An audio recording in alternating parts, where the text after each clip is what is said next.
Vamos a continuar leyendo los conceptos elementales del materialismo histórico de Martha Harnecker. Seguimos en la primera parte de la estructura social. Capítulo 4. La estructura económica de la sociedad. Introducción. Los capítulos anteriores nos proporcionan todos los elementos teóricos necesarios para comprender el concepto marxista de estructura económica. Sin embargo, no empezaremos por su estudio, sino que llegaremos a él partiendo de una crítica a una definición de economía que refleja muy bien la forma que se plantea el problema a los economistas burgueses. En el diccionario de Landale, la economía política se define de la siguiente manera: ciencia que tiene por objeto el conocimiento de los fenómenos y la determinación de las leyes que conciernen a la distribución de las riquezas, tanto como la de su producción y su consumo, en cuanto estos fenómenos están ligados al de la distribución. En esta definición se acentúa en forma clara el papel preponderante de la distribución sobre el resto de los aspectos del ciclo económico. Nosotros examinaremos cada uno de estos aspectos para luego determinar cuál de ellos es el que determina todo el proceso. Empecemos por examinar la relación que existe entre las relaciones de distribución y las relaciones de producción. 1. Relaciones de producción y relaciones de distribución.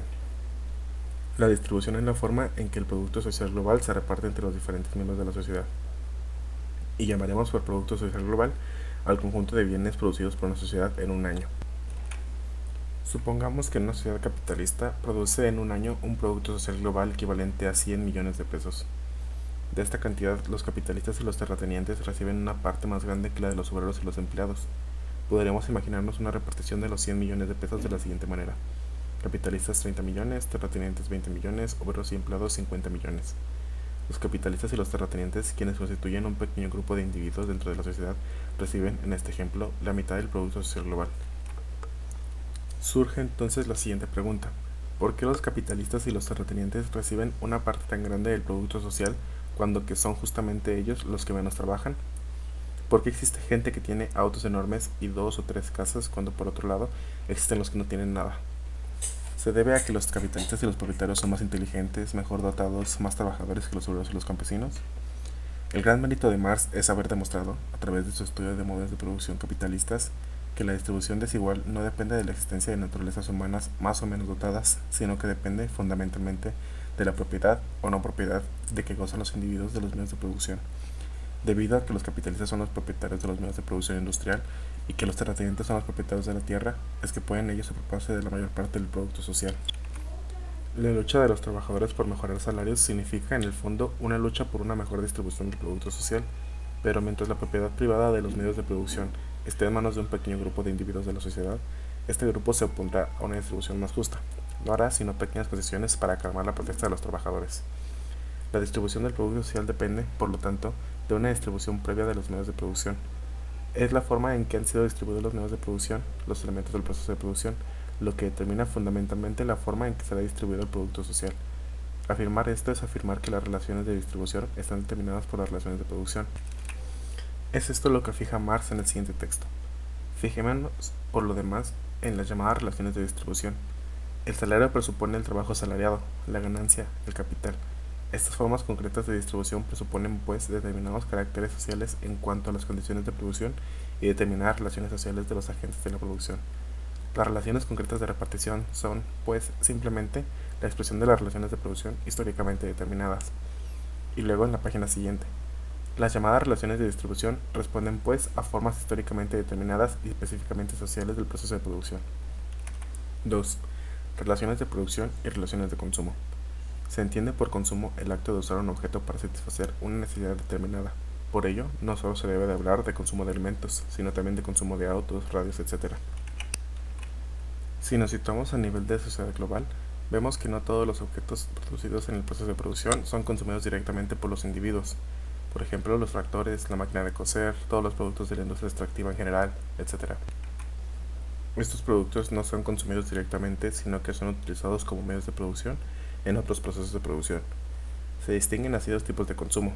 A. El consumo individual, consumo directo de los valores de uso por los individuos de la sociedad, ejemplo, alimentos, artículos de vestir, auto, etc. B. El consumo productivo. Aquí los valores de uso no son consumidos directamente por los individuos de la sociedad, sino que intervienen en nuevos procesos de producción como medios de producción. Son consumidos productivamente, es decir, se usan en la producción de nuevos valores de uso. Por ejemplo, el tractor es consumido productivamente en la producción agrícola. Se llama consumo individual al consumo directo de los valores de uso por los individuos. Se llama consumo productivo al consumo de valores de uso como medios de producción.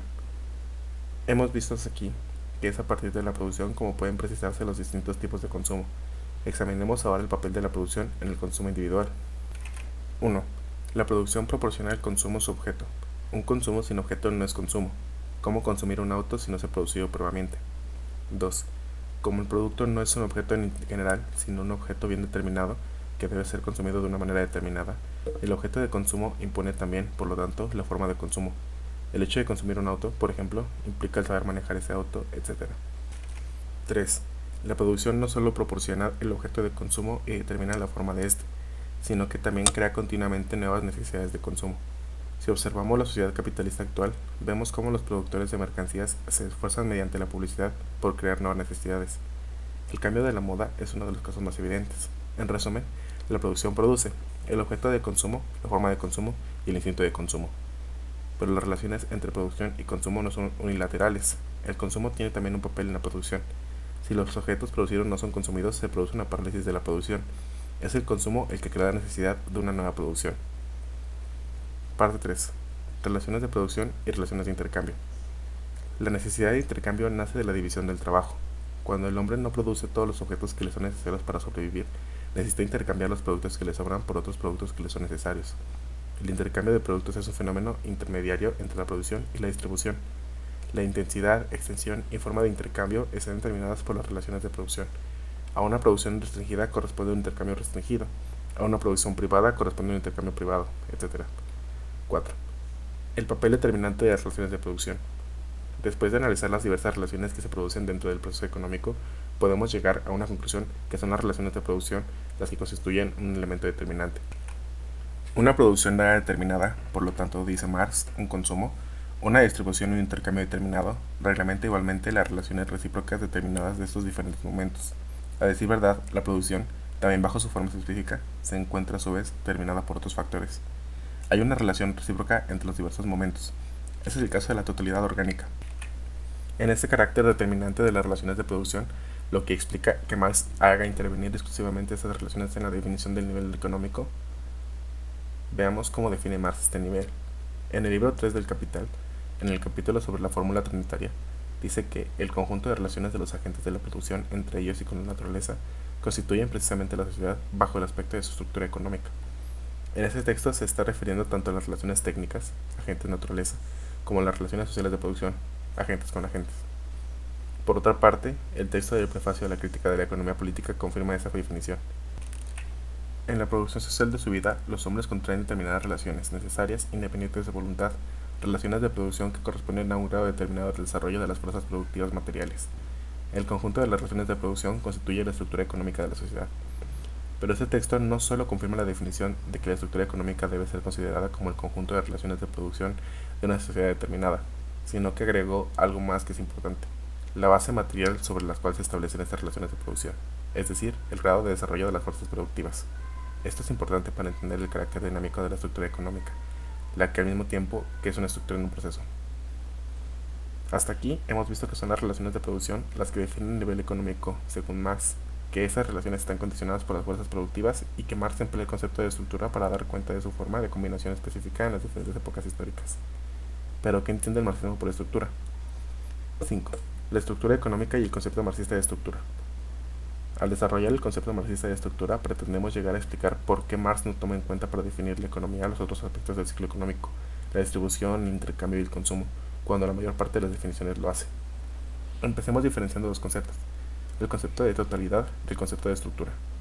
El concepto de totalidad es una noción muy amplia que es comúnmente aplicada en forma no diferenciada a cualquier conjunto de elementos, desde los conjuntos más simples hasta los conjuntos más complejos como la sociedad misma. Nosotros definiremos como totalidad, en sentido estricto, aquel todo que está formado por un conjunto de elementos yuxtapuestos que no tienen ninguna forma específica. Por ejemplo, un paquete de azúcar. Este todo está formado por una cierta cantidad de pequeños cristales de azúcar que tomarán la forma del recipiente que los contenga, sin que el cambio de lugar dentro de la totalidad afecte en nada a cada cristal.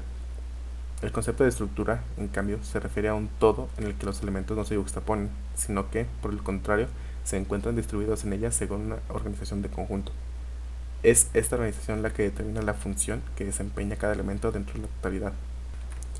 El siguiente dibujo permite comprender mejor lo que queremos decir. Los elementos que se combinan son un círculo y 4 trozos pequeños. En la primera estructura, los 4 trozos forman un cuadrado en el centro de la figura. En la segunda, los dos superiores representan los ojos, el centro de la nariz y el inferior de la boca.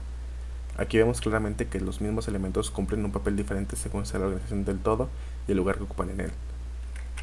Eso es lo que Marx quiere decir cuando escribe refiriéndose a los elementos que forman parte del proceso de trabajo. El que mi valor le uso represente en el papel de materia prima, medio de trabajo o producto depende única y exclusivamente de las funciones concretas que este valor de uso desempeña en el proceso de trabajo, del lugar que en él ocupa. Al cambiar este lugar, cambia su destino y su función. Sin embargo, el concepto de estructura de Marx va más allá de una simple organización de los elementos en un todo hasta aquí analizada. Lo fundamental en el concepto marxista de estructura es el tipo de relación que se establece entre los distintos elementos del todo. No la relación de un elemento aislado con el todo, sino las diferentes relaciones que se establecen entre los elementos, que son las que determinan, en última instancia, el tipo de organización del todo. Ya hemos visto cómo los distintos elementos del proceso de trabajo se encuentran combinados en dos relaciones fundamentales, las relaciones técnicas y las relaciones sociales de producción. Ahora bien, estas relaciones que articulan de una determinada manera los distintos elementos del proceso de trabajo tienen un carácter relativamente estable. Los elementos pueden cambiar, pero si se mantienen las relaciones se hablará de una misma estructura. Recordemos el caso de la manufactura. Este es el caso de la estructura que se caracterizaba por una combinación de las relaciones sociales capitalistas de producción, capitalista asalariado, y por relaciones técnicas en el que el trabajador colectivo estaba formado por un conjunto de trabajadores parcelarios, de tal modo que la relación de estos con los medios de trabajo formaba todavía una unidad inseparable. Mientras existen estas relaciones, se deberá hablar de una manufactura, aunque cambie la calidad y el carácter de los instrumentos, martillos, telares y palas, etc., y aunque cambie el tipo de trabajo especializado y su número. Esta estructura solo cambia cuando cambian las relaciones entre los elementos al introducirse la máquina herramienta. La relación de unidad entre trabajador y medio de trabajo se rompe y se constituye una nueva unidad en el medio de trabajo y el objeto de trabajo que determina a su vez un cambio de carácter en el trabajador colectivo que pasa a ser socializado. Ahora bien, estas relaciones no son visibles a primera vista. Cualquier observador superficial afirmará que la diferencia entre la manufactura y la gran industria se limita a un grado mayor de desarrollo tecnológico de los instrumentos de trabajo, y son tan poco visibles que solo pueden ser sacadas a la luz a través de un serio trabajo científico. Ya hemos dicho cómo muchos escritores se habían referido antes de Marx a la situación de explotación de la clase trabajadora bajo el capitalismo, pero nadie antes que él fue capaz de descubrir las relaciones profundas que estaban en el origen de esa explotación. Se describían los efectos del sistema capitalista, pero no se conocía su estructura y sus relaciones internas. Por último, el concepto de estructura de Marx es inseparable del concepto de proceso. Cuando Marx estudia la manufactura al mismo tiempo que estudia las relaciones de producción que la caracterizan como tal, estudia la forma en que, a través de las contradicciones internas propias de esta estructura, se van preparando las condiciones para que el trabajo altamente especializado del obrero parcelario se transforme en el trabajo parcelario de una máquina herramienta. Muestra, por otra parte, cómo el límite físico, orgánico que implica la unidad trabajador parcelario, medio de trabajo, cae en contradicción con el afán de ganancia capitalista, etc. Podríamos decir que lo que más realiza en el capital en general no es un análisis estructural del modo de producción capitalista que pone el acento en sus relaciones estables, no variables, sino por el contrario, un análisis de la dinámica de desarrollo de este modo de producción, de sus contradicciones internas, de las condiciones de su desaparición, pero si bien pone el acento en el proceso, este proceso solo puede ser estudiado científicamente a partir de sus relaciones estructurales fundamentales que determinan lo que este proceso tiene en específico y que lo diferencia en cualquier otro proceso. Después de lo dicho anteriormente, podemos definir el concepto de estructura de la siguiente manera. Llamaremos estructura a una totalidad articulada compuesta por un conjunto de relaciones internas y estables que son las que determinan la función que cumplen los elementos dentro de esa totalidad. El concepto de estructura y la relación entre el concepto marxista de estructura y el estructuralismo serán desarrollados ampliamente en el libro, Los problemas fundamentales del materialismo dialéctico. Por último, nos parece importante introducir un nuevo concepto para dar en cuenta del ciclo económico global: producción, distribución, intercambio y consumo. Para ello empezaremos por definir lo que entendemos por organización. Una organización es también una totalidad articulada, pero de elementos visibles. Cuando la organización de estos elementos sigue un determinado orden interno, cuando están sujetas a una determinada jerarquía, hablaremos de un sistema. En ese sentido es el que nos referimos al sistema económico de una determinada sociedad. Cuando hablamos de sistema económico, estamos incluyendo en el concepto todas las fases del ciclo económico. Por lo tanto, distinguiremos entre dos conceptos: estructura económica y sistema económico. Llamaremos estructura económica al conjunto de relaciones de producción. Llamaremos sistema económico al proceso económico global: producción, distribución, intercambio y consumo. En resumen, En este capítulo hemos empezado por examinar las relaciones existentes entre distribución, consumo, intercambio y producción para llegar a definir la estructura económica como conjunto de relaciones de producción. Para aclarar este concepto nos hemos debido detener en el concepto marxista de estructura. Hemos visto aquí los siguientes conceptos del materialismo histórico: estructura económica, consumo productivo y consumo individual.